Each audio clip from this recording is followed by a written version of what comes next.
Então, boa noite. Está ouvindo bem o som? Tá? Boa noite a todos os amigos. Hoje esperávamos mais gente, agora com mais espaço, né? Mas a prima chegou, né? Hoje é o dia que a prima chegou com frio. A primavera, né?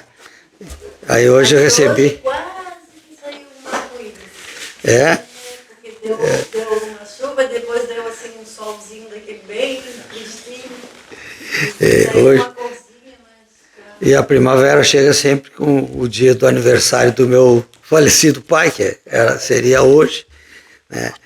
Então, primeiro eu agradeço a oportunidade de nós trocarmos ideias, porque aqui uma coisa boa que nós temos na nossa casa aqui é que não, desculpe eu falar nossa casa, porque quando a gente é trabalhador, é nossa casa, né? Então, não ser a palestra, aquela que eu muitos anos lá frequentava as outras sociedades, era a palestra, que ninguém perguntava e ficava 30, 45 minutos, era duro para falar o tempo todo sem pergunta. Então aqui não, aqui como as pessoas interagem, isso é muito bom. É importante não se deixar de fazer as suas colocações, isso não atrapalha, muito pelo contrário, sempre ajuda.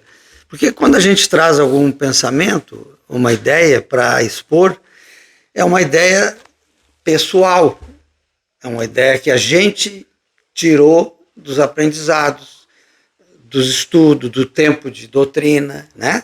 Então a gente acumula uma certa conhecimento e traz isso, mas a verdade ela vai mudando com os tempos, né? Vem novas informações, novas ideias transmitidas do mundo espiritual para nós, a gente vai aprendendo e vai mudando. E sempre será assim. Nunca ninguém vai dizer, eu já aprendi tudo. Muito pelo contrário. Nós, cada vez que aprendemos, lemos, a gente descobre coisas novas. E a todo momento, né? Eu não sou o mais antigo, mas são aí 45 anos dentro da doutrina, ouvindo palestra, trabalhando, praticando, e estou sempre buscando novos livros, que nem esse aqui, que é o livro chamado Desobsessão, Relatos de Técnicas de Atendimentos Mediúnicos, feito lá numa casa espírita lá de Minas Gerais, muito interessante. Eles relatam as mesas, os momentos, desdobramentos, ensinamentos, aquelas mensagens que vêm, e a gente aprende coisas assim novas, que nunca se pensou. Então, antes de entrar no assunto, eu aqui, por exemplo, aprendi agora, das últimas lições, algo muito interessante. A gente fala assim, estão migrando muitos que já não têm mais condições de melhorar atualmente nesse orbe que é a Terra, né? Eles vão migrar para orbes mais atrasados e que precisam desses espíritos e com conhecimento, tecnologia, mas são mais atrasados em quê? Moralmente. Então eles regridem num planeta, em vez de provas de expiação, que nem é o nosso, para um mais atrasado ainda, mais lá início. Então, e lá eles vão ser úteis. Lá eles vão ser úteis, mesmo estando atrasado para nós, lá eles vão ser úteis, até na moral. Porque muitos vão chegar em diferentes estágios de evolução, mesmo dentro do mal, tem diferentes estágios. Então, eu vendo aqui como é que partiam algumas quantidades, alguns que pedem até, querem ir com certos proveitos, negociam a ida deles, porque eles já sabem que tem que ir, não dá mais para ficar aqui. Então eles vão tipo em naves, vamos falar assim, naves para a gente entender, aviões, naves, né, com vários andares, em cada um conforme o grupo que se assemelha mais à maneira deles conviverem aqui atualmente. Então eles se assemelham e vão em andares diferentes. E cada andar é independente um dos outros. A misericórdia de Deus é tão impressionante com todos, não só com quem está no caminho correto, como quem está no caminho errado, porque tem que salvar, tem que acolher, tem que buscar eles para o caminho certo, né? O filho retornar para a casa do pai, né? Aquele que saiu e volta para a casa do pai, esses são filhos que têm que voltar. Então, mesmo na ida, eles já saem respirando uma atmosfera que nem aqui, e à medida que vão se aproximando, porque levam anos, essas viagens são também muito tempo, e eles vão mudando, eles têm quantidade armazenada de atmosferas para eles irem mudando, para quando chegar no lugar onde eles vão migrar, eles já estarem respirando a atmosfera de lá, para não sentirem o impacto dessa diferença. Então, até nisso, a misericórdia do Pai atende para fazer suave essa migração. Então, assim, eu sempre pensei na migração, eles vão migrar porque precisam, mas nunca pensei como fazer e com essa tecnologia que é usada, né, pelos nossos irmãos trabalhadores do mundo espiritual, do bem, né, que usam isso para aliviar essa migração. Então a gente está sempre aprendendo, cada vez lê uma obra, alguma coisa nova, está sempre adquirindo, né? E como é que chegam normalmente as pessoas no centro espírita? Né? Vocês já estão aqui há mais tempo, mas já chegaram uma vez, e cada um com uma motivação, né? Cada um tinha os seus motivos para procurar um centro espírita. Poucos vieram porque foram indicados, ouviram falar que é muito bom, que as palestras são boas, que autoajuda, uma série de coisas. Ou os pais, os amigos vão e vêm, às vezes por curiosidade. Vêm para saber o que é isso, né? Mas muitos vêm porque estão em algum problema na sua vida. Ou perderam um ente querido, ou estão tendo dificuldade na sua vida profissional e acham que tem alguma coisa espiritual que está me atrapalhando e me dizem que lá, se tiver, eles vão tirar esses meus inimigos espirituais e vão me auxiliar. Cada um tem uma motivação para vir. Até alguns anos atrás se falava que 95% do que vai para o centro espírita vai pela dor.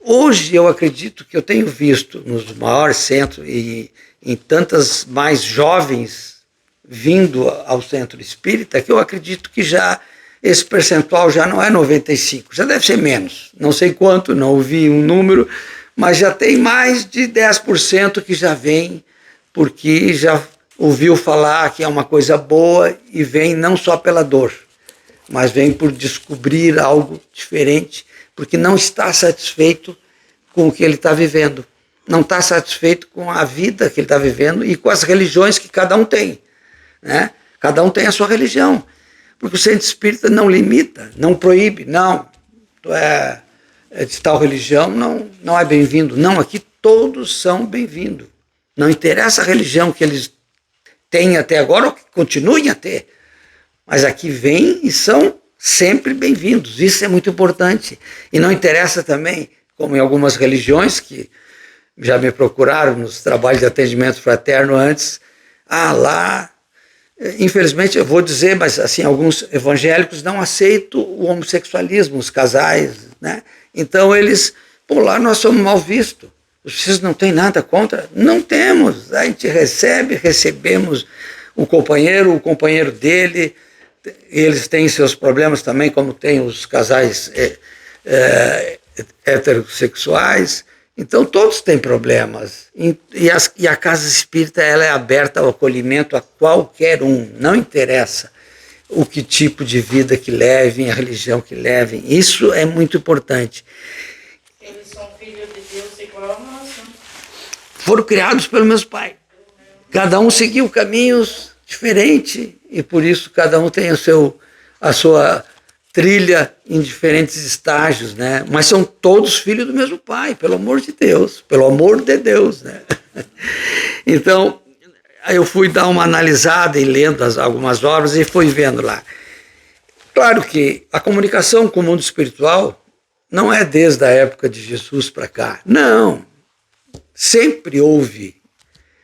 a influência do mundo espiritual sobre os que estão encarnados sempre houve, né? Então havia antigamente as pitonisas, os magos, esses, aqueles, mas vamos dizer, dentro de um patamar de chamar de espiritismo, nós estamos falando em casa espírita, né?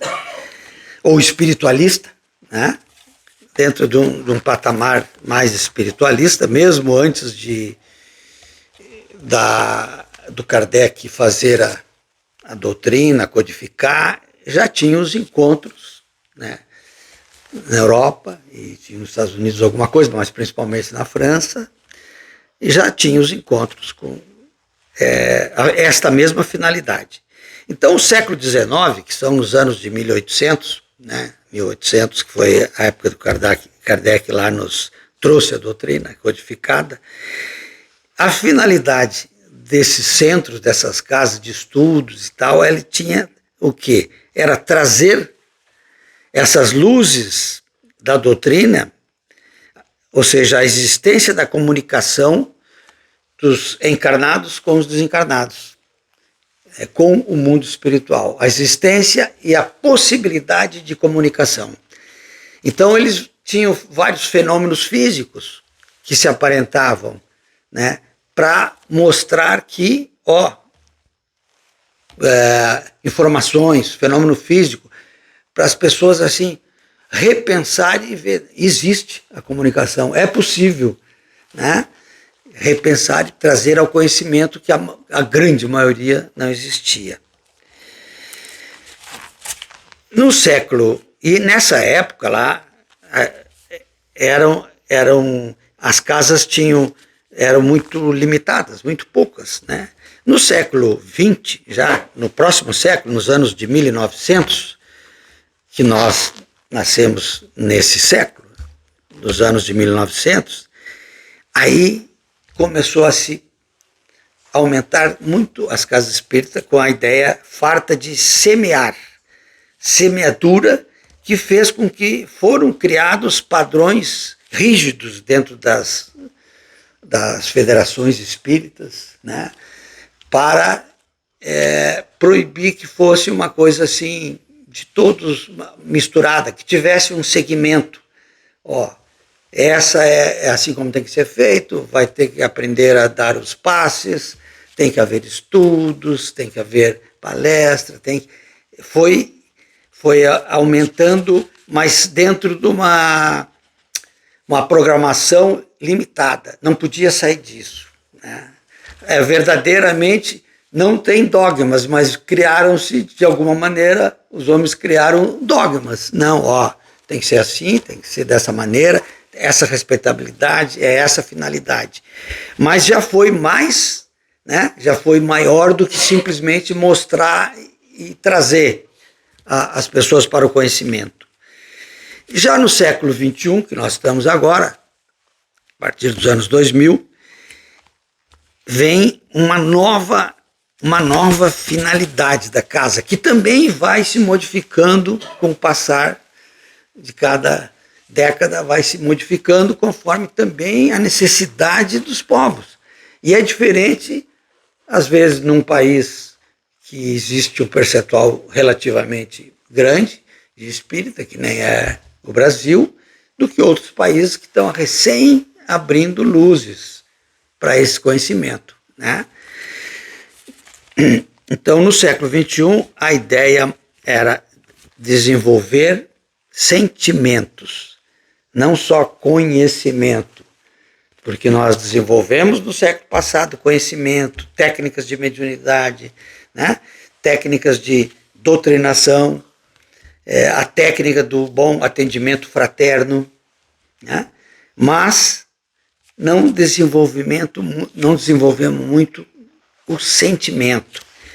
E esses sentimentos, né, que é a prática do quê? Do amor incondicional. É a prática do acolhimento nos centros espíritas, né? O acolhimento é uma palavra, às vezes, que a gente não se dá conta. Mas, e hoje em dia, o que existe de pessoas que vão para depressão e daí em diante vão para percentual de suicida altíssimo. E não é só as pessoas de 20 a 35 anos, que era antes o percentual maior. Hoje, o jovem de 12 anos, de 14, 16, o que tem aumentado o percentual desses jovens buscando suicídio ou quase suicídio, buscando mais as fugas, né? E alguns na idade mais avançada, ainda temos isso? Temos, mas são por outros motivos, são pessoas apegadas muito tempo na matéria, nos bens materiais, e que às vezes por uma prova que ele tem que passar, às vezes nós temos que passar por provas de ter riquezas materiais e que são tudo emprestadas. Deus nos empresta para ver como nós agimos, qual é o nosso comportamento quando nós temos bens materiais à disposição. Se nós vamos olhar o todo ou vamos olhar o nosso umbigo só?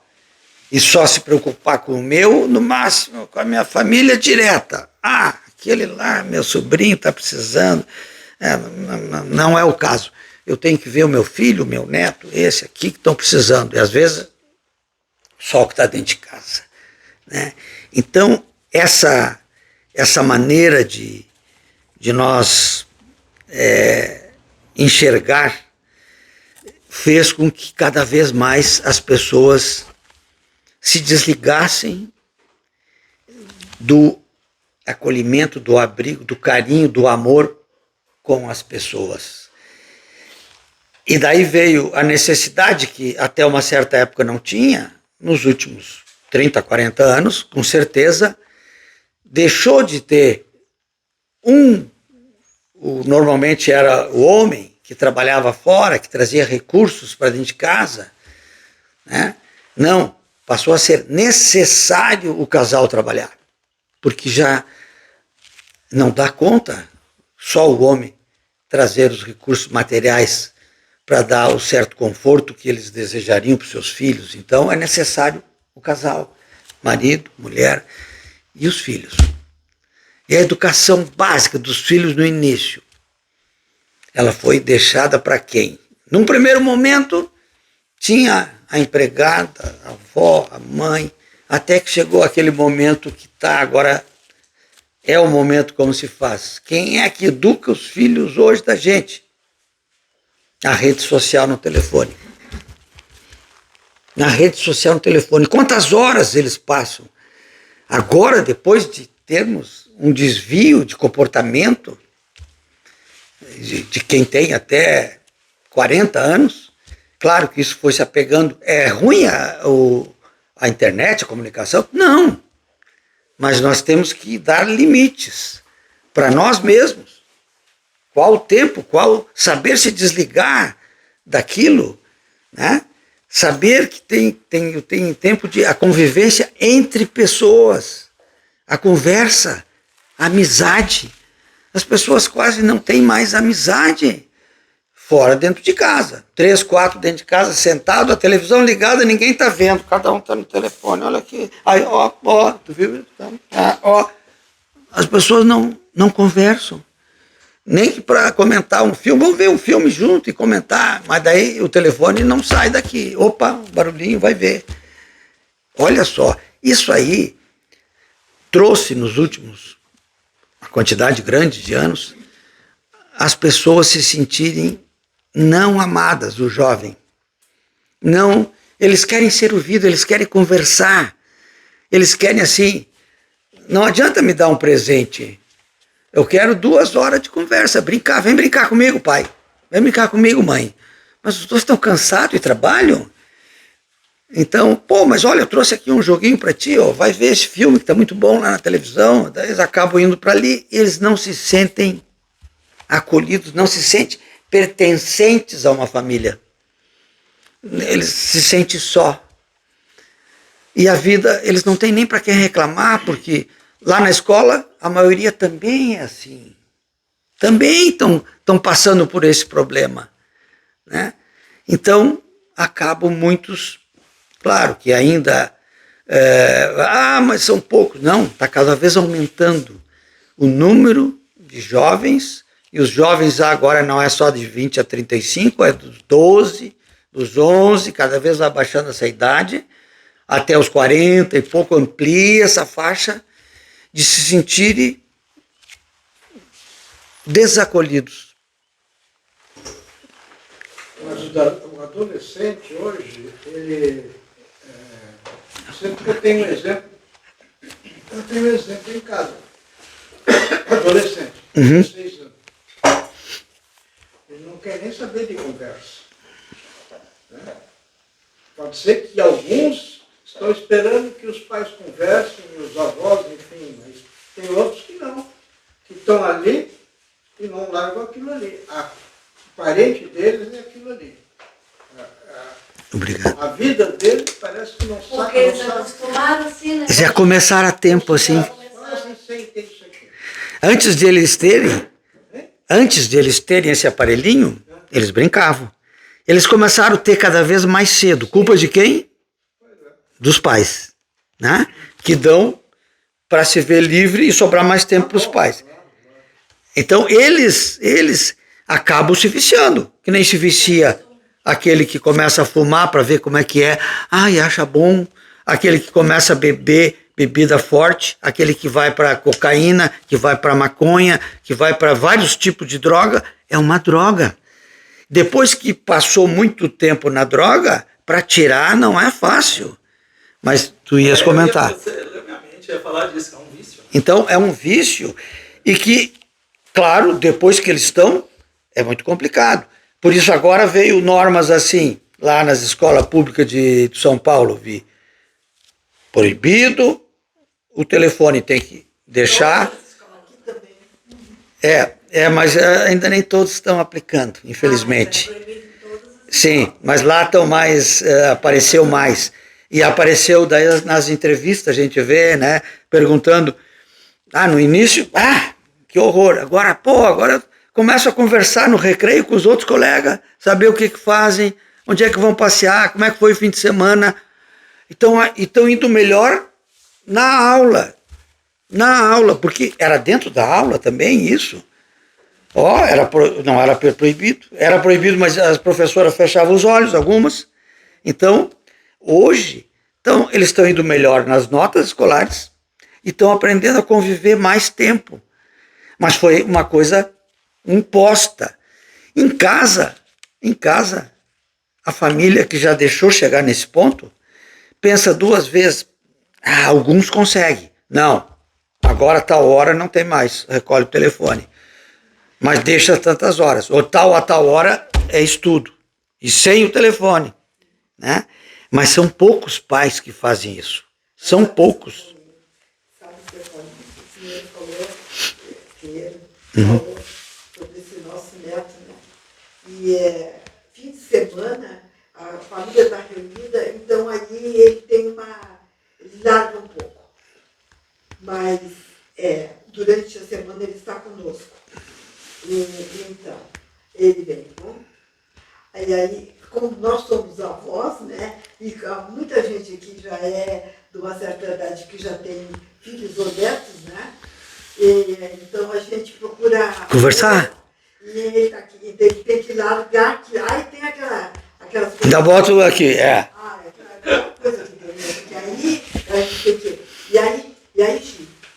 E aí, quer dizer, eles têm que insistir para ele ir lá, ele ouvir o que ele quer. Mas quando ele chega, eu e ele já damos, sabe? A gente está sempre, como é que foi o colégio? Como é que foi isso? E aquilo que a gente procura trazer ele, né? E é isso que tu quer comer, é aquela coisa. Enfim, a gente sempre traz alguma coisa para ele parar com aquela. Claro, né? claro. Mas ele ainda, quando ele pode, já está. Ele responde, né, primeiro? Ele responde, mas Ele levanta para aquilo. Não, nessa idade já é complicado. Eu tenho neta de 20, neto de 19 e neta de 10. Eu tenho neto de 20, Neta de 20, 19 e 10. Né? A de 10, erradamente, porque o pai e mãe trabalham, também já chega com o telefone. E se acaba a carga dele, ainda pede, vó, me empresta o telefone. Né? Mas daí, o que se faz? Por um bom tempo ainda se conseguiu segurar.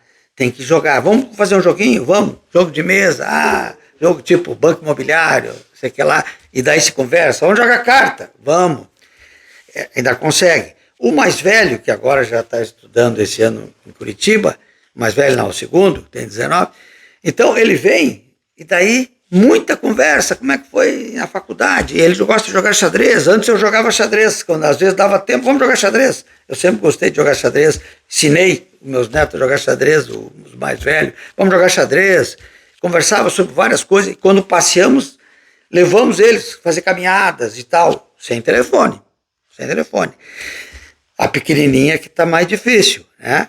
Então o pai, pelo menos, tem essa regra. Quando está junto, né? Vai para a mesa, não, para com o telefone. Na mesa, não. Tá no joguinho, mas aguenta, né? Mas é difícil, porque a gente pai, a gente avô, ainda tem o tempo disponível para eles. E se dedica o máximo de tempo. Mas os pais, os avós, são doces, né? Não é para educar, é para usufruir. Mas a gente acaba tentando educar um pouco. Mas os pais é que têm a responsabilidade. E eles passam essa responsabilidade para os professores, para os avós, para quem? E para o telefone. E para o telefone. Então, vocês têm dificuldade? Todos os avós vão ver isso. E também tem um detalhe, né? Que a gente tem mais oportunidade durante a semana de ficar com eles. É Sim. por isso que a gente se intromete. Claro. Bom trabalho. Jardim, me ajuda a me arrumar lá. Eu estou fazendo isso. Tu quer ganhar 50 pila? Mas a gente tem, que é um erro nosso, né? A gente tem medo. A gente tem medo. A minha neta mais velha, eu tinha muito medo, porque ela ficava no quarto. Quase não saía para conversar. Ficava no quarto, ou estudando, né? Ou naquela porcaria do telefone. Então a gente fica assim, puxa vida. Uma pessoa dessa, nós tivemos vários amigos meus de lá, 2 amigos direto, assim, filhos com 20 e poucos anos, suicidaram-se, né? E que tinham tudo, e suicidaram. Porque entra numa depressão de não se sentir pertencente, e eles buscam isso, Eu vinha conversando com a minha esposa no carro, e ela dizendo assim, nós estávamos vendo um grupo de acolhimento lá em Itapema, que tem, né, para drogados, para esse tipo de pessoas assim, viciadas. Ela dizendo, puxa, as pessoas, eles buscam a droga. Não, primeiro ele busca a droga, ele se atira naquilo, e depois é exigido que a sociedade, que o governo, que os grupos tenham que ajudar, e se não ajudam, a culpa é da sociedade. Quando eles optaram por aquilo. Eu digo, mas a culpa primária é no lar, aonde eles viveram. Pode ser no lar com pai e mãe, pode ser no lar com os avós, pode ser no lar de sociedade de algum que cuide. É a falta de se sentir pertencente àquele grupo. É a falta do carinho, do amor, do colóquio mais permanente. A origem é ali. E eles vão buscar, às vezes, numa fuga, na droga, na atitude errada, na busca dos amigos que prometem coisas e fazem coisas erradas, né? Infelizmente é isso. E uns, em vez disso, eles entram numa depressão que acaba levando ao desespero, não vê motivo de vida. E outra, não tem religião. Não tem religião, seja qual for.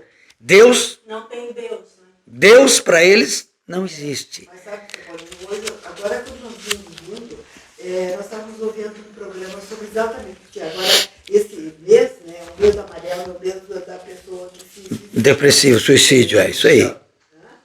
Viciado. Eu que se suicida. É do suicida. É suicida. E aí é da CVV, que eu estava ouvindo. E aí eles disseram o seguinte, que muitas vezes os pais, eles não sabem orientar os filhos, né? Então dizem assim que a droga é uma coisa ruim, né? Não, dizem que é uma coisa boa. Não é ruim, né? Dizem que é uma coisa ruim. Os pais pais dizem, é uma coisa ruim. Mas eles, quando vão aproveitar, quando eles vão provar qualquer droga, seja o álcool, seja qualquer coisa lá, eles veem que é bom. Né? A sensação no momento é boa. É boa a sensação. Então aí a família parece que mentiu, né? Porque na realidade claro. É uma coisa boa. Né? Então tem que orientar, principalmente nas consequências. Não dizer que é uma coisa. Não se pode ensinar dizendo assim, é bom ou é ruim. Tem que dizer por que é bom, por que é ruim, né? O porquê. Porque o jovem sempre, criança então, costuma sempre perguntar assim, né?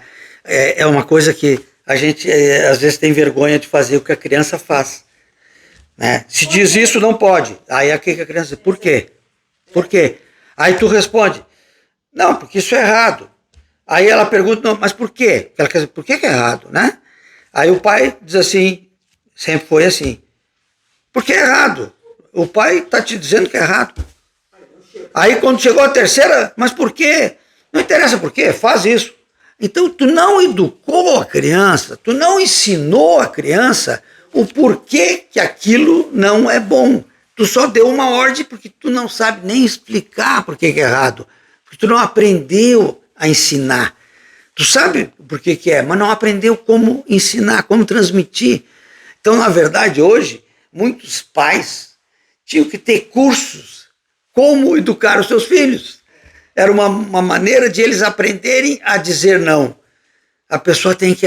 Não é só dizer não. O jovem hoje é muito mais esclarecido, são espíritos mais evoluídos, que não aceitam simplesmente o pai disse não é não, a mãe disse sim é sim. Não. Quando é não, tem que ser bem explicado, tem que convencer.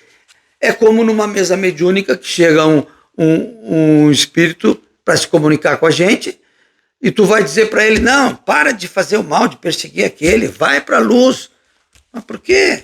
Se tu não explicar para ele o mal que ele está fazendo para ele mesmo, o tempo que ele está perdendo, se não mostrar para ele o porquê que ele começou aquilo, ele não se convence e não aceita. Então hoje nós temos que estar preparados para doutrinar os desencarnados, mas também para doutrinar os encarnados. E dizer para uma criança que é ruim, depois ela vê que não é ruim, aí os pais ficam desacreditados, né? E hoje em dia as nossas sociedades espíritas, apesar que a nossa aqui em Porto Belo, é muito difícil ter um curso de pais e mestres, porque de pais, curso de mães, de pais, para fim, orientar, porque não é só nesse assunto, em vários assuntos.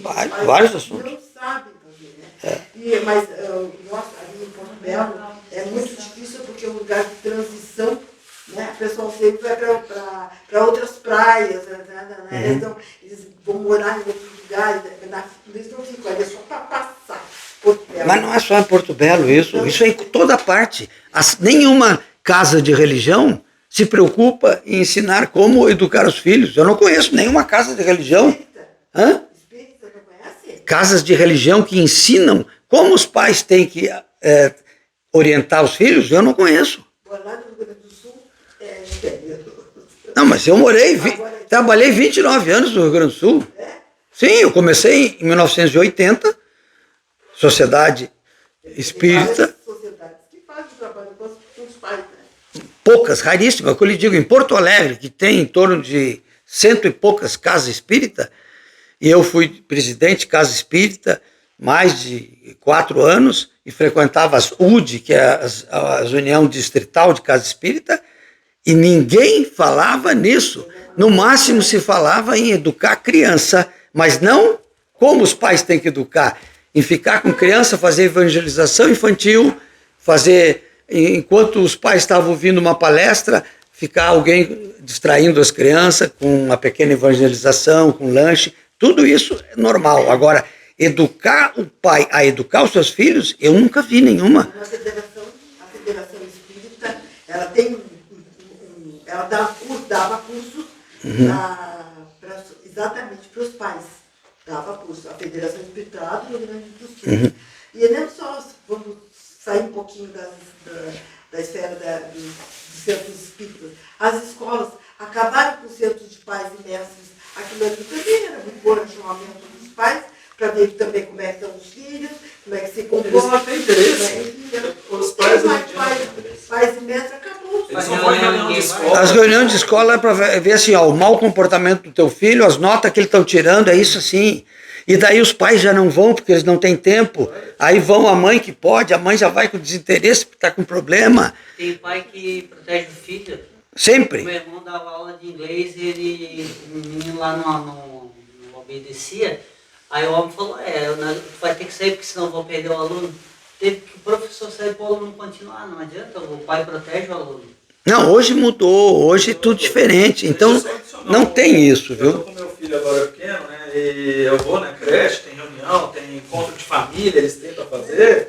Aí a sala dele tem tipo 15 crianças, 10 ou 13, alguma coisa assim, né? Na creche aqui do Peter Pan. Cara, vai 4 pais, vai 5 famílias no máximo, contando comigo. Sim. E a própria professora, a própria direção fala, nossa, mas que pena, né? A gente faz um evento desse para juntar as famílias e falar como é que tá as crianças e os pais não vão. Não tem interesse. Eles têm outras prioridades, né? Outras prioridades. Eu trabalhei também em mesa mediúnica há um tempo, e agora eu estou com meu filho pequeno, ele tem 2 anos e 4 meses. E é muito similar quando você está fazendo a educação do irmão na mesa, quando você está educando uma criança, principalmente quando faz birra e pirraça, que ele está fixado ali no que ele quer, naquele pensamento ali, para ele só existe aquilo. É muito parecido quando você Com o obsessor. Na mesa, é o obsessor. Ele está focado, né? Para ele só existe aquilo. Então eu aprendi muito como educar meu filho na mesa. Perfeito, perfeito. Vocês sabem por que acontece muito isso de as crianças ir para a escola e voltar de lá com menos conhecimento do que foram para lá? Menos conhecimento do que tipo? Conhecimento cultural ou conhecimento de comportamento? Eles Qual conhecem o o principal. As conversas que tem em casa e que eles ouvem na televisão, na rua, vai ter aumento, os professores entraram em greve porque querem aumento de salário. Eles vão ganhar mais e são eles que têm que ensinar as crianças. Os pais dizem, os professores ganham bem para ensinar as crianças. Mas eles não querem saber o que estão ensinando. Educar. A educação é para a família. Como? Eles dizem assim, que a educação é para a família que tem que dar. Não, mas eles já não receberam, dona Helena. A escola dá instrução. A escola dá instrução. Isso. E a família dá educação. Isso, tá Aí perfeito. é que está o problema. Mas tá certo. Hoje está invertido, né? Mas é isso. Aí é que está Quem tem que educar moralmente, comportamentalmente a criança é os pais. E não é a escola. A escola pode... A escola tem que dar a instrução cultural, de matemática, de física, de história, de ciência, seja o que for.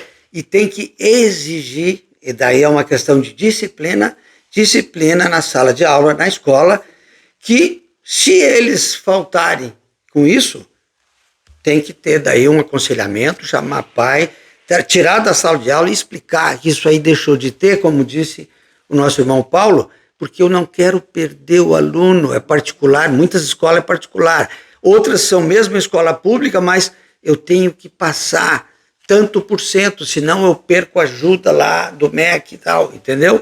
Mas desculpa, o que o senhor ia falar? Nessa questão da educação, a gente percebe, mas ela acontece o tempo inteiro. Mesmo que ele fala assim, a professora é para instruir e a família para educar, o que acontece na realidade é que cada pessoa é educada o tempo inteiro. Ela pode estar no trabalho, ela pode estar na escola, em qualquer fase da vida dela, ela aprende pela convivência. Não tem como escapar disso. Todo o tempo inteiro a gente aprende pela convivência.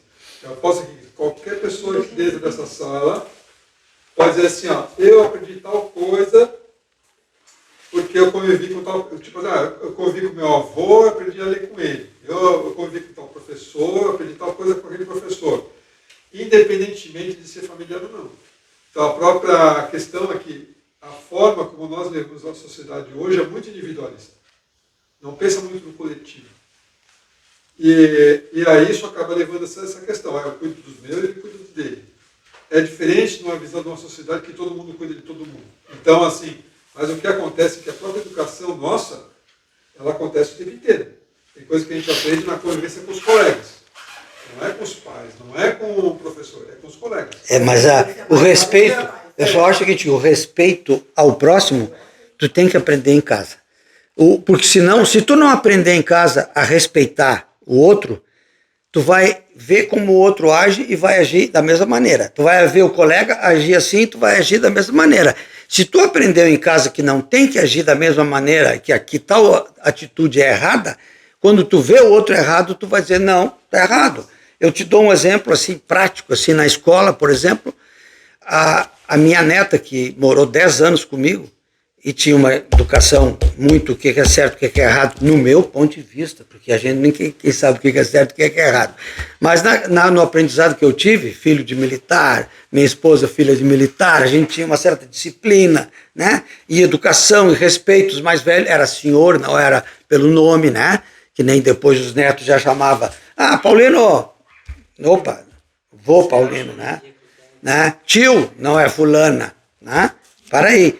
Eu educava até minhas sobrinhas, chamava minha mãe de Cecília. Ô Cecília, como Cecília? Tá falando com quem? Com a avó? Então diz assim, ou vó Cecília, não é Cecília. Isso aí é tuas amigas.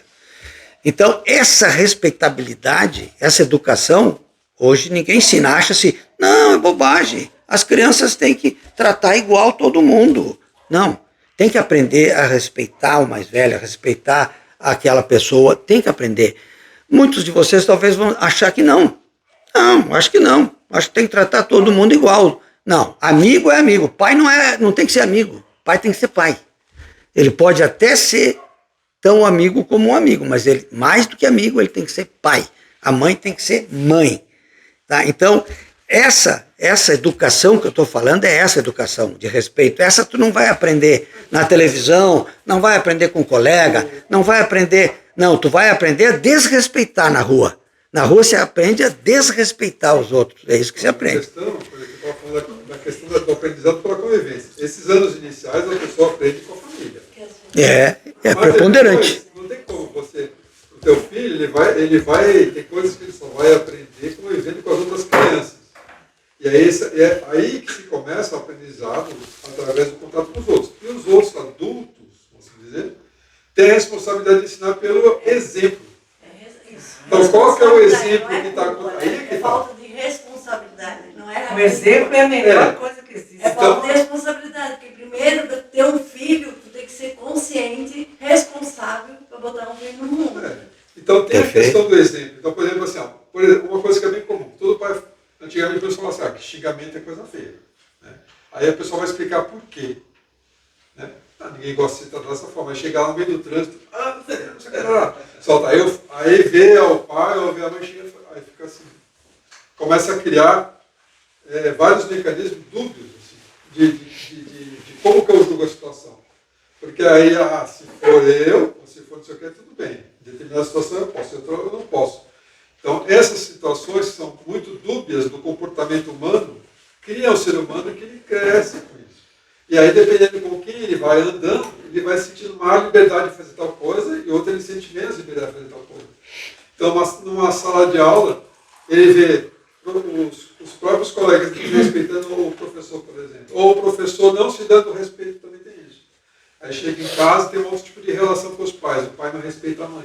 Chega em casa, bate na mãe, discute, não sei o quê. A mãe que não respeita o pai. Então, vai criando no sujeito que está em formação uma porção de condições que não dá uma orientação. Mostra para ele, na verdade, que não existe uma orientação. Né? Então, quem é que vai dar essa bússola? Acabei elegendo. Então, dependendo da adolescência, quem é mais forte na cabeça do adolescente são os amigos, não é a família. É a época que ele está meio que tentando ser o adulto, que ele não é ainda. E aí vem a questão psicológica de querer peitar o pai, peitar a mãe, porque ele quer afirmar a personalidade dele. É aí que eu te digo o seguinte, que os pais não têm educação para dar. Então, por exemplo, eu sempre com a minha esposa, 52 anos casado, sempre nós tivemos assim, nunca vamos um contrariar o outro da frente dos filhos. Se um diz e o outro não concorda, depois vem cá, eu não concordo com isso que tu disse. Mas na hora, não vou fazer o contrário. Não, não, pode fazer. Não, jamais tira a autoridade do que disse a primeira coisa. Ou se tu não quer correr o risco, pede para o teu pai, pede para tua mãe. Ela que vai definir, ou ele que vai definir. Mas um nunca contrariou o outro. Isso formou o quê? Graças a Deus, eu tenho um casal de filhos que não se envolveram com droga, não se envolveram com marginalidade maiores, né? Não se envolveram com grandes problemas. Porque nós procuramos educar assim, nós tivemos a nossa educação assim. Claro, vou dizer, mas o senhor já tem 73 anos, a senhora, quando era jovem não era assim. Mas hoje os jovens pais com 20, 30 anos não tiveram a educação que eu tive, que tu teve, né?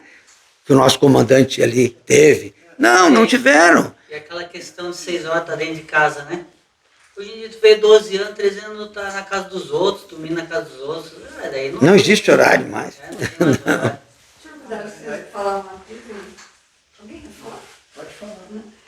Eu fiquei viúva, não vou dizer jovem, mas eu deixei um filho com 2 anos. Nem isso, tá, né? Thiago tem um ano. E depois, uns anos, eu me mudei para Itajaí. E eu não sei, eu morava ainda em Itajaí, eu tinha umas coisas, vocês podem, eu dou permissão para pensar o que vocês dá.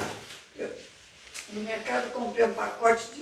Na minha casa tinha um fundo, estava vendia pacote de bala, tudo em pacote assim, né? Aí eu trouxe, falei, mãe, trouxe umas balas para vocês. Tinha uma mesinha dessas de madeira, todos eles em volta lá, vamos repartir tudo.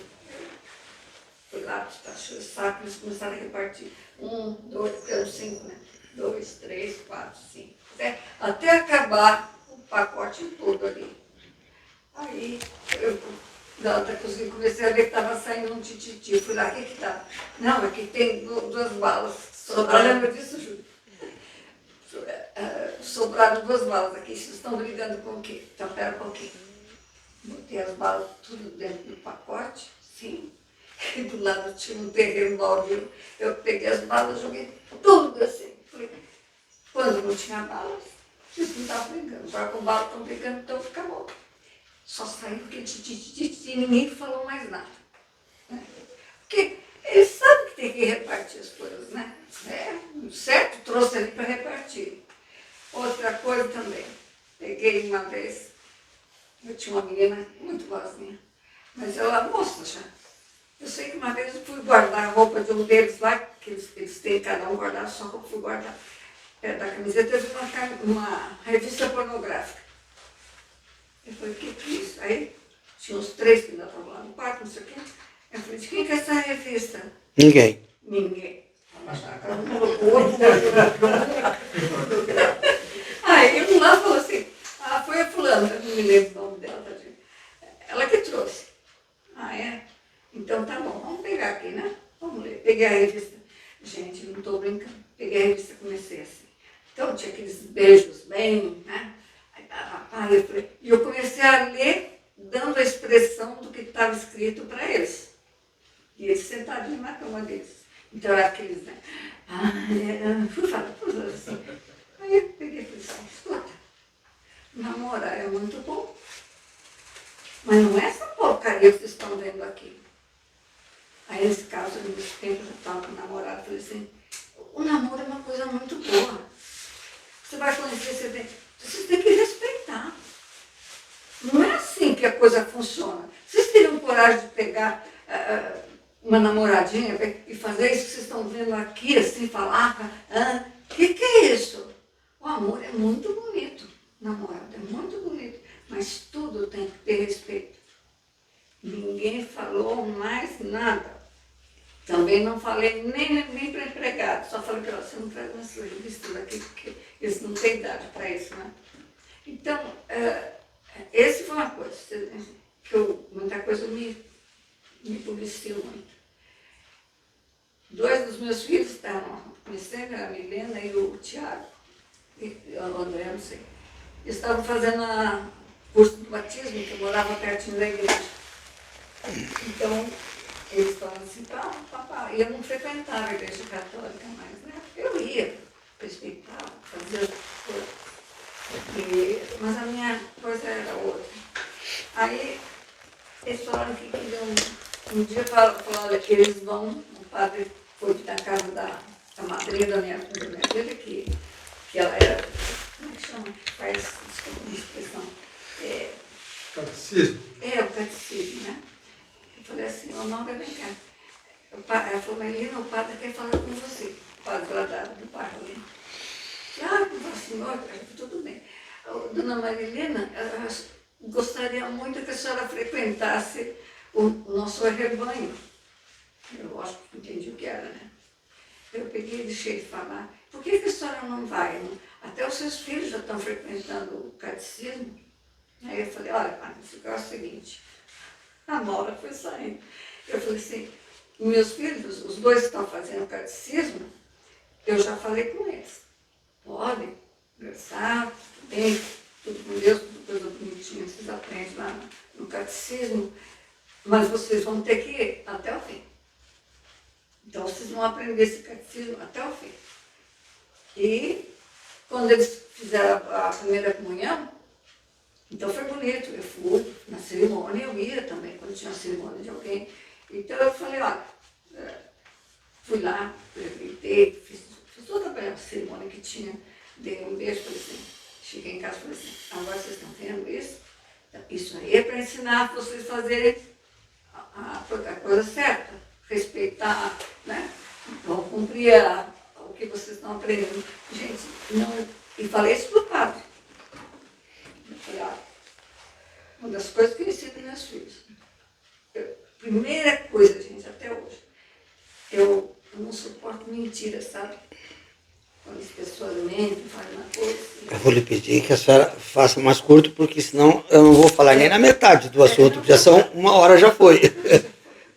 Aí eu já fiz isso. Falei, então, vocês têm que aprender a fazer isso aí. O padre falou, eu falei que eu não ia. Aí ele falou, a senhora não vai por quê? Eu falei, não, um dia o senhor vai saber o que foi. Aí eu falei em casa, olha, vocês vão cumprir aquilo que vocês estão aprendendo. A hora que vocês não se respeitarem e não acreditar mais, também o que é. Mas vão saber o porquê. Então, é difícil a gente ser pai e mãe. Não vou dizer que é mais fácil deixar subir as coisas passar, sabe? E não é bom. Pois, graças a Deus. É isso aí. É mais fácil deixar passar. Claro, mas daí é o erro dos pais. É o erro. A responsabilidade, como ela falou, é dos pais. Se é certo ou errado, é para cada um. Para mim é certo assim, outro, para mim é errado assim. Mas a responsabilidade do que acontece é dos pais. É dos pais. A mentira, assumir o responsável, porque a mentira, ela destrói tudo, sabe? Mas estamos certo, estamos concordando. Agora vamos ouvir o nosso irmão lá que pediu, a senhora pegou a palavra dele. Por favor. Já deve ser formada uma outra classificação para os avós.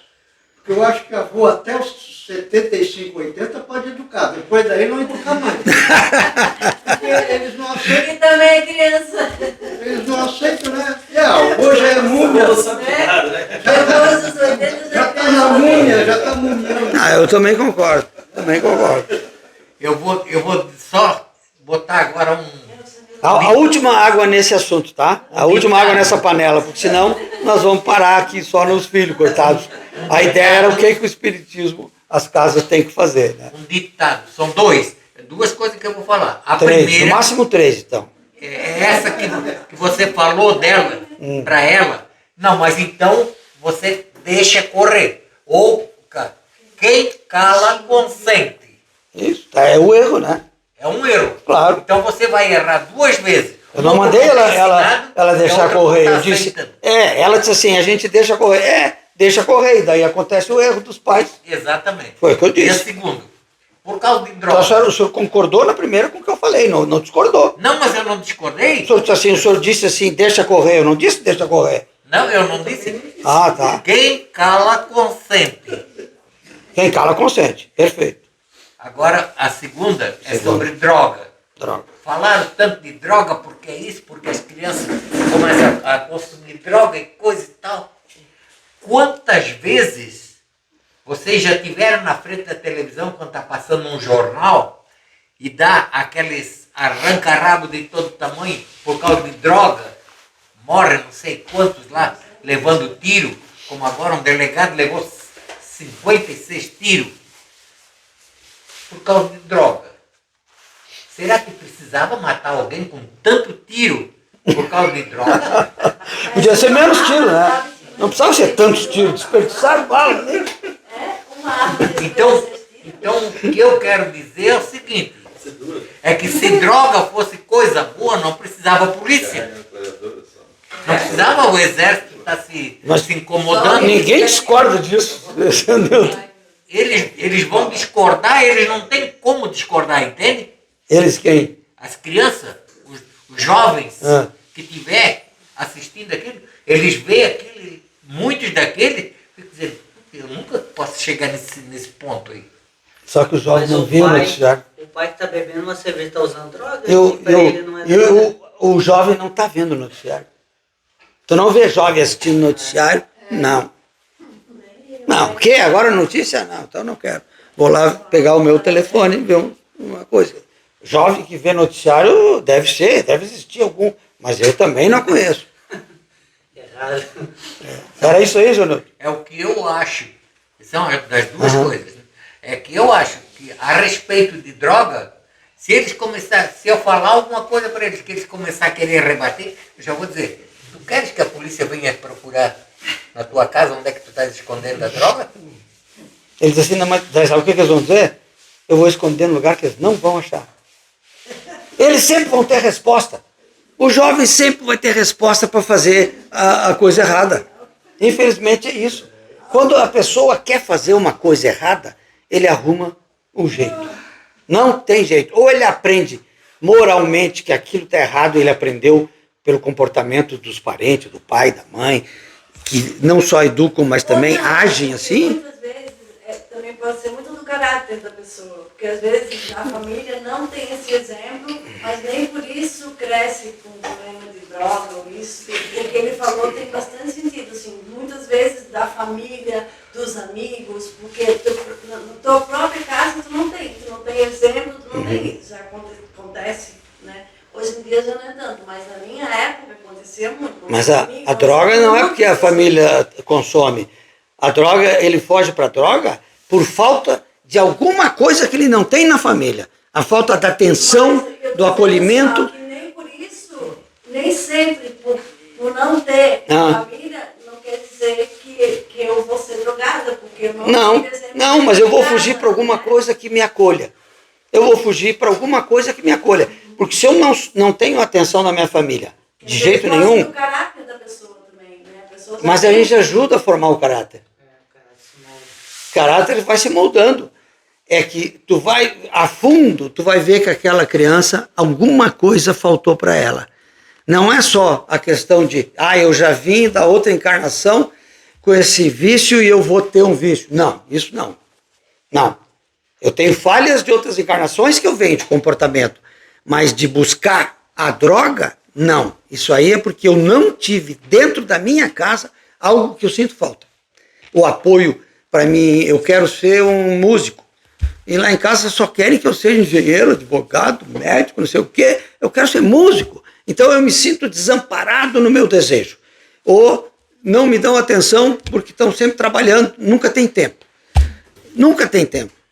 Eu lhe digo assim, uma vez eu ouvi de um filho meu, não me lembro se a filha também reclamou, de um casal, ele devia ter uns 15 anos, e ele reclamou um dia, não sei se para minha esposa, ou para mim, ou para os dois, ele disse assim, eu acho que foi para a mãe, que eles reclamavam mais com a mãe, né? O pai, eles tinham um pouco de, o pai é chato.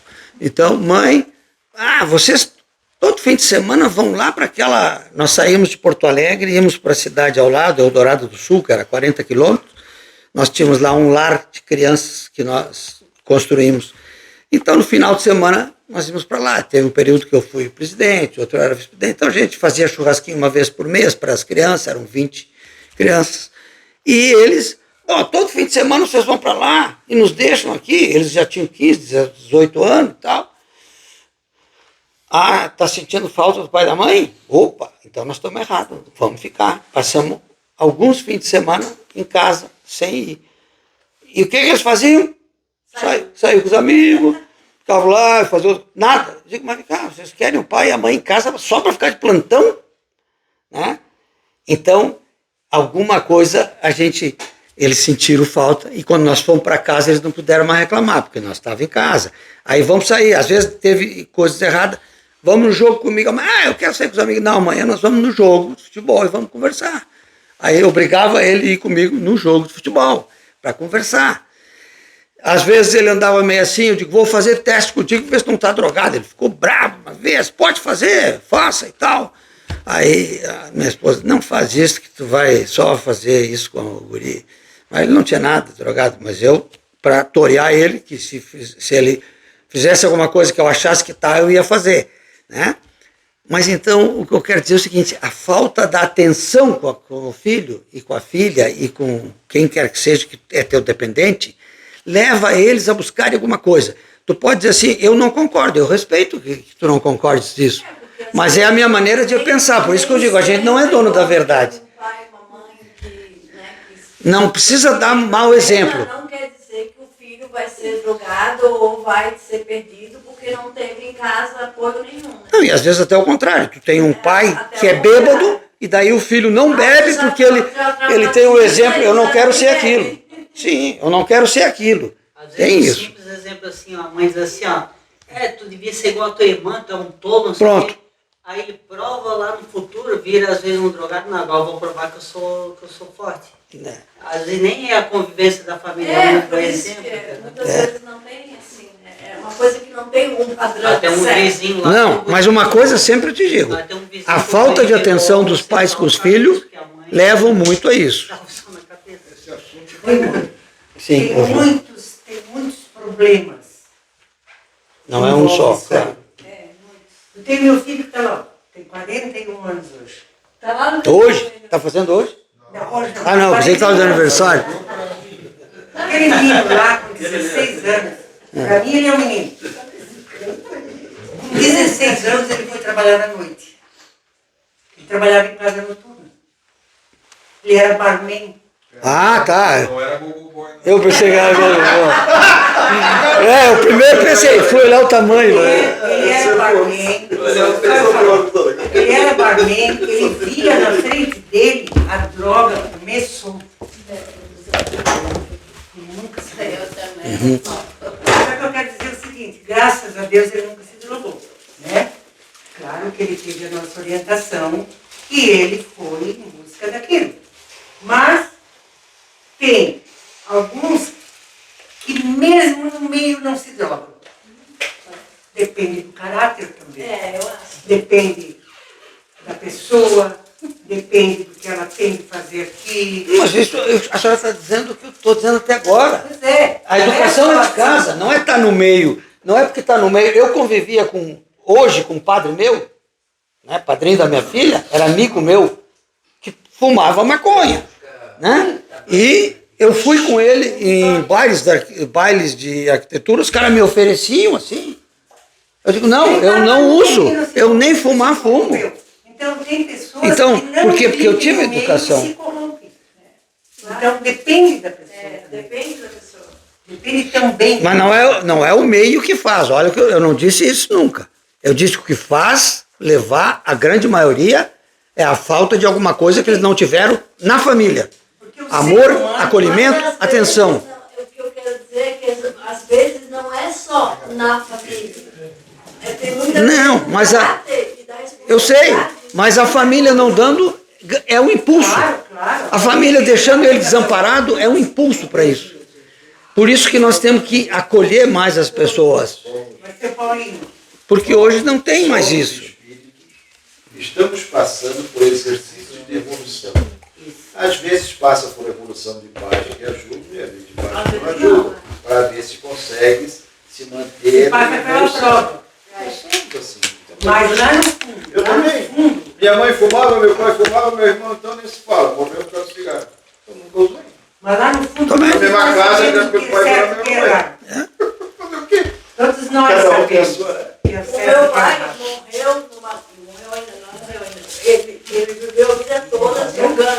viciado em jogo. A família dele, todos, até as mulheres, morreram em sala de jogo, jogando, porque eles eram viciados. Eu tenho um trauma tão grande que eu nem chego perto de quem está jogando, nem eu, nem meus irmãos. Acho que é o teu espírito pediu para mim. Mas eu vou novamente, eu vou novamente dizer o que eu disse, que vocês estão desviando do que eu digo. Eu não disse, não, dá licença, não, dá licença agora, dá licença, porque vocês falaram muito agora, dá licença de me ouvir, dá licença. Eu vim para falar, né? Não, chega, porque vocês não, até agora vocês só contrariam, mas não estão falando o que eu disse. Eu não disse que o exemplo dos pais faz o filho fazer. Não, eu também, meu pai fumava, mãe fumava, meu irmão mais velho fumava, e eu nunca botei um cigarro na boca, né? Nunca. Não quer dizer, eu digo que a falta de carinho, de amor, de atenção com o filho, que faz com que ele vá buscar na rua isso de alguma maneira, e ele não sabe como é essa maneira. Pode ser arrumando amigos que levem ele para praticar coisas erradas, pode ser a droga, pode ser qualquer coisa, ele vai, e quando a droga é boa, quem está usando naquele momento é bom. O sexo desvairado, o sexo está errado. Não, o sexo, na hora do sexo é bom. Quem é que vai dizer, não, eu faço sexo e acho horrível aquilo? Não, ninguém. Então, o sexo é bom, é. Agora, não tem disciplina, não tem responsabilidade, não tem isso, não tem aquilo. Por quê? Faltou família. O que eu digo é família. Família não é exemplo que eu estou dando. Os pais podem fazer coisa certa e os filhos fazer errado. Os pais podem fazer coisa errada e os filhos fazer certo. Exemplo é importante? É. Agora, mais do que o exemplo, é amor. Jesus nos veio trazer o quê? Amor. O que temos que dar? Amor. E amor é convivência, é diálogo. É isso que as pessoas sentem falta. As pessoas sentem falta de serem amadas. Aqueles que vêm aqui com ódio, não querem saber de ninguém na mesa mediúnica. Não, eles odeiam tudo, odeiam alguém, não me venha falar em Jesus, em Deus, não sei que amor, nada disso. Eles estão sentindo falta de amor. Daí aparece uma mãe, um ente querido, uma irmã, uma avó, faz desabrochar nele aquele sentimento que ele estava lá, tipo, fechado, bloqueado no coração, e faz ele bloquear, e vem aquela pessoa com aquela aura, aquela energia de amor para em cima dele, e ele se derrete, e ele desmancha, e ele se deixa levar. É amor. Então, tudo aquilo que o cara tem ali, se ele recebe, o que ele sente falta é amor. E não é só o irmão desencarnado, é nós encarnados. Quem não gosta de um colo? Quem não gosta de um carinho? Quem não gostaria de ter, mesmo mais idade, uma mãe, uma avó, um pai, para dar um carinho, para acalentar? Quem não gostaria? Qualquer um, em qualquer idade. Então, eu só quero dizer isso. Eu não estou dizendo que não é uma soma de dados, é uma soma de coisas, o caráter também. Mas a coisa que mais influencia é a falta de amor. Bom, vamos continuar só para tentar terminar um pouquinho, porque daqui a pouco, já é quase 9 horas. Né? Então, eu tinha posto que no século XXI, a prática do amor incondicional, do acolhimento no centro espírita, desenvolver espírito de equipe, desapego de concepções que nós temos velhas, antigas, que nós aprendemos no outro século, né? Federações, tem que ser assim, dá mais aberturas, aceitação, né? Para vocês terem uma ideia de, às vezes, né, a gente pensa assim, mas minha esposa diz assim, eu não acredito que estamos evoluindo, melhorando, parece que cada vez está pior, é mais barbaridade que a gente vê toda hora. Eu digo, olha aqui, eu fui pegar lá uns dados que eu não tinha também. População da Terra. Na época de Jesus, partindo de Jesus para cá, já que nós somos baseados sempre em Jesus, né? Na época que Jesus veio, a Terra tinha de total de espíritos encarnados e desencarnados 20 bilhões. E encarnados só 200 milhões. 200 milhões. 1000 anos depois, lá no ano 1000, aqueles 200 milhões encarnados aumentaram só para 265, não aumentou muito, 30%. E continuava com 20 bilhões, um pouquinho mais.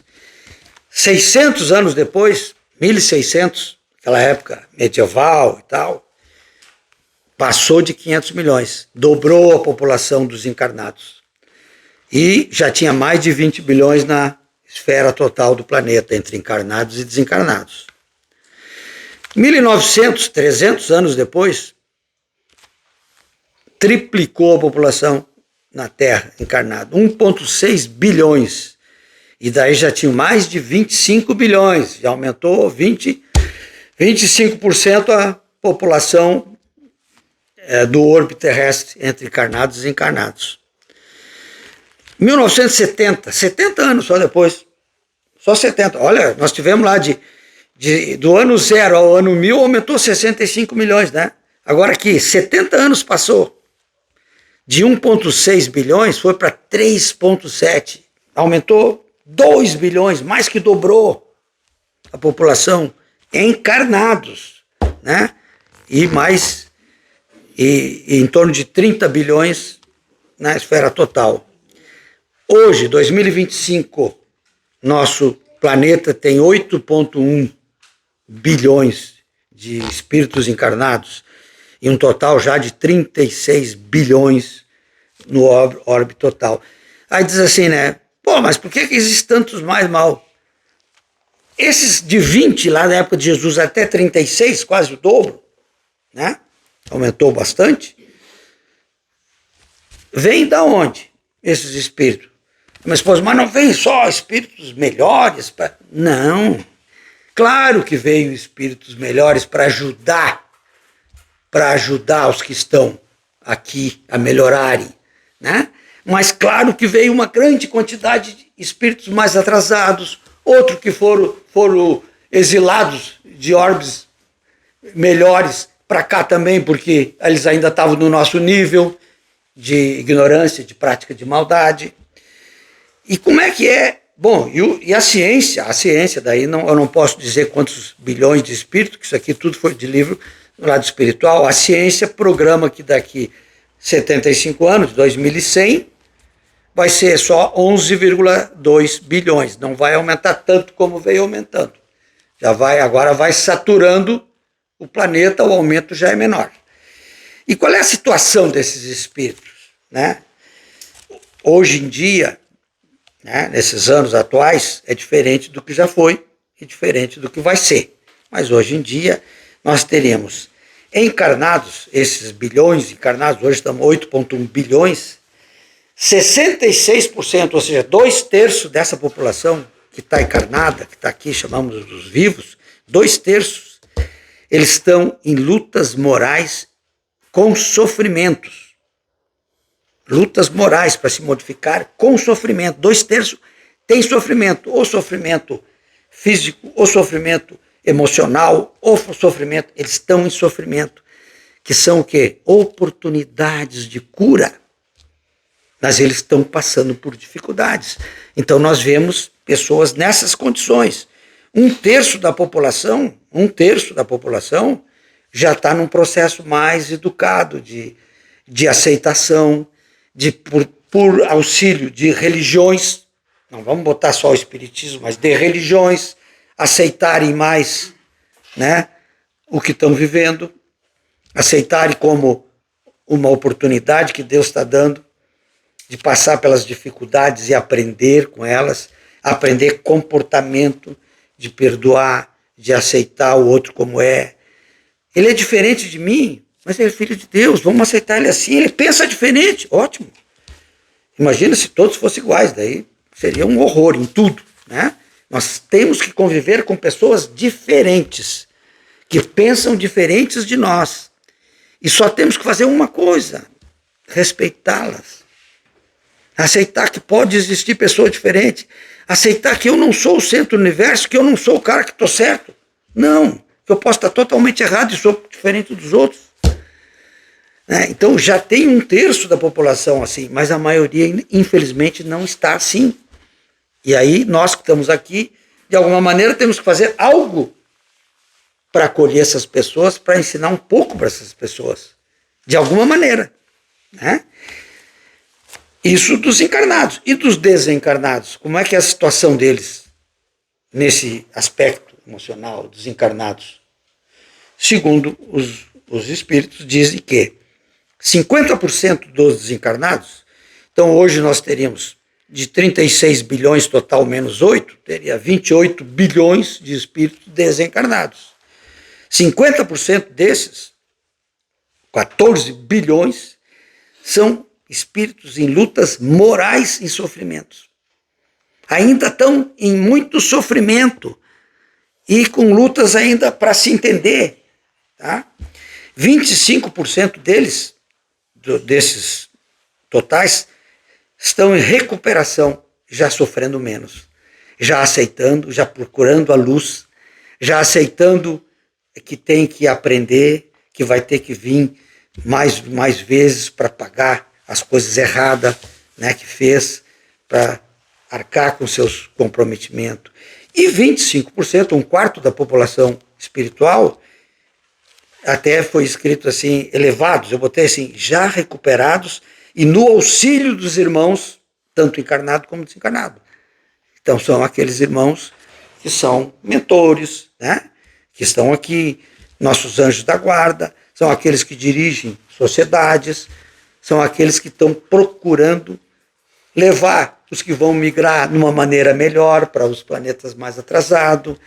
Então são espíritos que já estão se doando, um quarto da população. Mas ainda isso já foi pior, hoje está melhor. E vai ficar melhor no futuro. Tem mais gente porque a escola é boa. Claro. Aí a escola sendo boa, manda para lá. Manda. É necessária. Pelo menos ela é necessária, né? Ela é necessária. E está fazendo o seu papel. Está fazendo o seu papel. Então, consequência desse problema todo, da situação dos espíritos, eu boto assim. Para os irmãos encarnados, o que nós podemos fazer? Palestras, estudos, né? Mas, e eu boto isso como o principal, já que eu digo que a pessoa tem que se sentir acolhida e atenção com ela, é atendimento fraterno. O atendimento fraterno, que graças a Deus começou esse ano, até porque a casa era pequena, não tinha muita condição, começou e talvez vá se desenvolver, é algo importantíssimo para o encarnado. Porque o encarnado vem para cá com um problema pessoal, de família, de relacionamento, de falta de emprego, de achar que tudo está acontecendo errado, que deve ter alguma coisa espiritual, de vários motivos. Cada um vem com o seu motivo, né? Então, se no atendimento fraterno tu fizer como alguns irmãos acham que tem que ser feito, tipo assim, o cara ouve ele e diz assim, tá, tu tem que assistir no mínimo 3 palestras, tomar passe, água fluida, e assim que puder, cara, entra num curso que vai começar de princípios do espiritismo, faz isso, faz aquilo, lê tais livros, e manda o cara, vem o próximo. O cara não se sente acolhido, ele não se sente que alguém deu atenção para ele, deram um remédio de SUS, né? Cibalena, Melhoral e cama, tá, vai. Hã? Eu sou velho, os nomes antigos. Aí, pô, é médico de postinho, quer dizer, não, tu tem que ouvir o cara e mostrar para ele alguma coisa do que nós acreditamos da doutrina. Na doutrina se explica esse problema, nós temos que agir, por exemplo, não dê a outra face, meu irmão. Estão te agindo assim, dê a outra face. Em vez de fazer da mesma maneira, haja com compreensão, com amor, reze por ele. Mas ele me faz isso. Ele é um coitado que está precisando. Se tu começar a dar atenção e mostrar para ele caminhos para ele resolver o problema, ele pode até alguns não aceitarem. Mas alguns vão entender assim, foi dada atenção para o problema dele. E é isso que ele precisa. E ele vai voltar. Olha, até que eu senti melhor. Como várias vezes fizeram isso comigo, os irmãos voltarem e dizer, puxa, seu Paulino, porque às vezes eles queriam já marcar, eu não. Agora tu vai levar de presente o livro dos Espíritos, ou o Evangelho, que eu sempre tinha para dar, e daqui a 3 meses tu volta para conversar comigo. Né? Deu. Outros, melhorou, mas ainda estou com esse problema. Trabalha mais nisso. Aí as pessoas procuram e já começam a vir assistir a palestra, a vir estudar. Porque é importante o estudo? Sem dúvida. A orientação é importante? Sem dúvida. Mas se não houver o atendimento, o acolhimento pessoal, ele não se sente, é atendimento do postinho. Tá? E para os desencarnados, porque encarnados é muito menos do que o desencarnado, como nós estamos vendo, né? Ó, tem 11,2 bilhões, as 8,1 bilhões e 26 bilhões desencarnados. E 50% dos 26 são 14, que é muito mais do que os 8, estão em sofrimento. Morreram, não sabem que morreram, não sabem por que morreram, estão com ódio daquele, estão com ódio daquele outro. Então existe muito mais espíritos em sofrimento desencarnado do que encarnado. Então esses irmãos precisam de atendimento. Por isso que temos que formar grupo mediúnico para saneamento desses que estão lá no lodo, dos 50%, buscando os nossos lírios, os nossos diamantes na pedra bruta, nossos lírios no lodo. Nós temos que buscar nos grupos mediúnicos, que eles estão nos pântanos da amargura, eu botei, nutrindo para com eles carinho, para que sintam a possibilidade de novas escolhas. Às vezes a gente faz eles regredir e veem que eles podem escolher, que a origem, às vezes, daquele ódio que ele foi tratado e enganado, foi ele mesmo mais atrás. E a gente faz isso na mesa mediúnica. Né? Deus permite que eles vejam que eles foram a causa e permite, daí, dado a eles a escolha. Você pode mudar o seu caminho agora, nesse instante.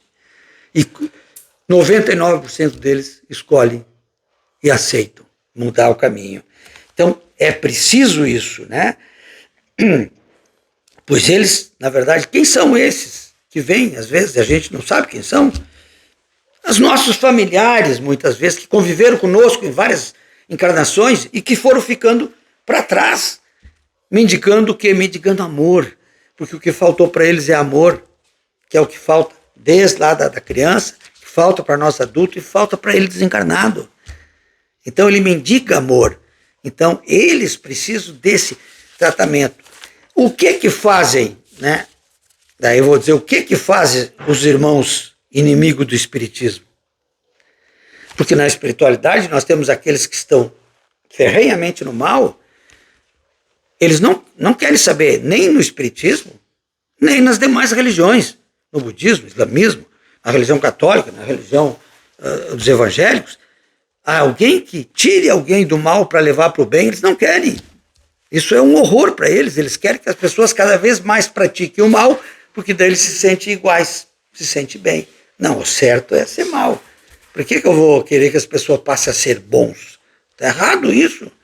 Então eu fico iludindo as pessoas. Então, o que eles faziam anteriormente? Esses inimigos são aqueles que vêm do chamado Vale do Poder. Não é qualquer inimigo, são inimigos muito poderosos. Anteriormente, algumas décadas atrás, acontecia muito de serem fechados centros espíritas, brigas internas. De diversas formas, eles induziam as pessoas a competições internas. Tá? Então, ia fazer isso para fechar o centro espírita, fechar uma igreja, fechar um outro centro de umbanda, fechar o que pudesse. Como o que mais disseminava ultimamente era centro espírita, é mais fácil fechar o centro espírita. Trabalharam muito nisso. E muitos centros espíritas foram fechados, ou foram diminuídos bastante. Saíram muitas pessoas, migraram para outro, criaram outros centros, tudo com as ideias erradas. Hoje em dia, esses são inteligentes, esses inimigos do mal, magos do mal, eles são inteligentes. Hoje eles não se preocupam mais em fechar o centro. O que eles querem hoje? Eles fazem o seguinte, eles querem transformar o centro espírita, induzindo a não incentivar a criação de grupos mediúnicos para resgate daqueles irmãos que estão lá perdidos, trabalhando no mal com eles ou para eles. Né? Então eles ficam fazendo o quê? Insuflam competições veladas dentro das casas espíritas, né? Para que se crie ciúmes, para que se crie inveja, para que se crie mal dizer de um ou mal dizer do outro. E com isso alguns se afastarem, mas permanecerem cada vez mais com menos acolhimento dos irmãos desencarnados do mal. Manter ali Ah, fazer palestra, fazer estudo, perfeito. Agora, tirar os caras que estão aqui conosco no mal, praticando e nos dando alguns prazeres mórbidos que nós gostamos, não, para quê? Então deixa o centro espírita e faz uma competição velada, né, para diminuir uns aos outros. Assim eles seguram o quê? Eles seguram o processo, né, a marcha do progresso dos processos de purificação do planeta. Então o planeta, em vez de melhorar, para ir, retarda o quê? A evolução do planeta para aquilo que nós chamamos de planeta de regeneração.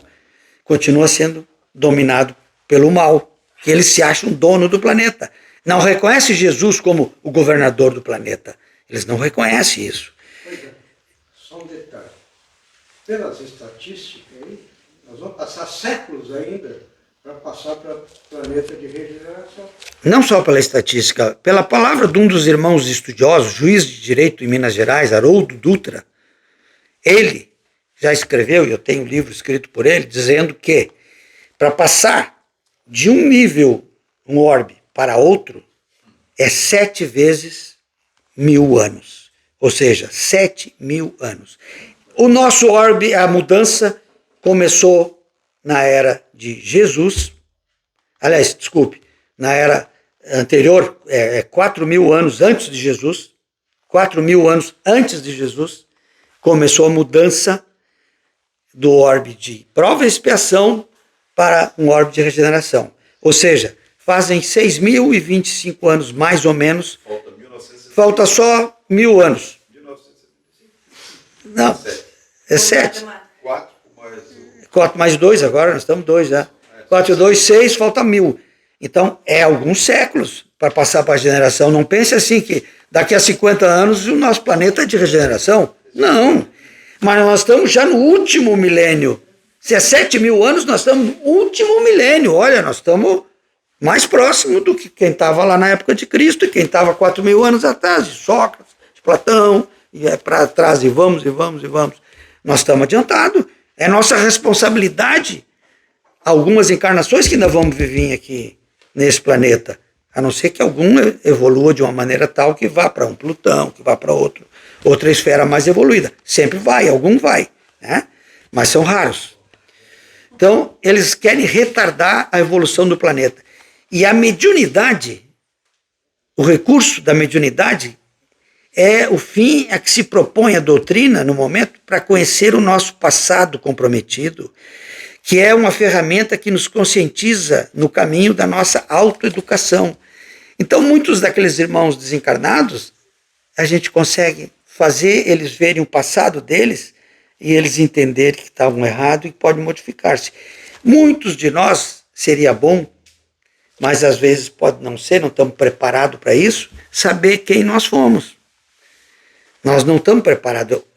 Isso ainda é uma névoa porque nós não estamos preparados. Alguns de nós recebem alguns feedback assim, de quem fomos. Olha, eu fui isso. Eu, por exemplo, tive um feedback há uns 20 anos atrás. Morri 3 vezes enforcado. Para me mostrar, e não foi... Eu só perguntei uma coisa. Foi suicídio? Não. Morri enforcado porque era uma bisca. Aprontei. Devo ter matado, roubado, estrupado, alguma coisa em outras vidas. E, então, olha só, tu era podre. Então, vê se agora te endireita, né, cara? E todos nós fizemos erros. Estamos no nosso melhor momento de evolução do nosso espírito, né? Então, o enxergar o passado é importante. Está no finzinho aqui, minha querida. Então, unificar o amor ao próximo, sem preconceitos, independente das religiões, isso é o que nós temos que enxergar no futuro. Não é assim, no futuro nós vamos ter uma religião só, o Espiritismo? Não. Jesus não trouxe religião nenhuma. Ele trouxe amor. Então, quando nós temos que acontecer no futuro de todas as religiões pregarem e praticarem a caridade, o amor, a compreensão, o entendimento. É isso que se visa. Não interessa a religião que cada um vai ter. Vai continuar tendo religiões diferentes. Porque conforme o local, conforme a nossa formação, vai continuar tendo, né? Então nós temos que entender que o objetivo do Espiritismo é mostrar a todos a existência permanente de uma comunicação entre os irmãos encarnados e desencarnados. Nós estamos sempre sofrendo influência e podemos, com o tempo, ter uma comunicação melhor ainda, pedir aconselhamentos, saber seguir as intuições que recebemos do nosso anjo da guarda, né? E entender que não é toda a humanidade, então, ser espírita, mas todos crescerem na espiritualidade, né? Dizem, por exemplo, as religiões que focam na comunicação com o mundo espiritual, os encarnados, é o Espiritismo, a Umbanda e o Candomblé, né? Algumas outras acreditam na reencarnação, que é o caso do hinduísmo, do janaísmo, da Índia também, do budismo e algumas culturas indígenas. Tá? Já dizia, então, o Barçanufo, lá, nosso amigo lá, educador lá de Minas Gerais, o Eurípides Barçanufo. Religião sem educar é dogmatismo, são dogmas apenas. Ciência sem educar é avareza. Filosofia sem educar, vaidade. Arte sem educar, exibicionismo. Consequência disso, o que temos que fazer? Além daquilo que falamos de atendimento fraterno, de mesa mediúnica, é educar. Educar é a solução. E é isso que as casas espíritas têm que propor-se, acolher e educar, e dar atendimento personalizado. Essas foram as ideias que eu trouxe do meus estudos ultimamente. Espero ter, de alguma maneira, trazido algumas luzes para alguns, para outros, consequentemente, não, porque conhecem mais do que eu. Eu quero agradecer a todos vocês pela paciência. Desculpe, às vezes eu atalhei alguém. Quero agradecer, acima de tudo, ao nosso médico das almas nossa toda, que é o nosso irmão maior Jesus. Agradecer aos mentores da casa. E agradecer, mais que tudo, a possibilidade que Deus, nosso Pai, está me dando de uma vez mais trocar ideias e aprender ouvindo com as experiências dos demais irmãos. Agradeço a Deus e que a paz do Senhor fique com todos nós, hoje e sempre. Que assim seja. Eu peço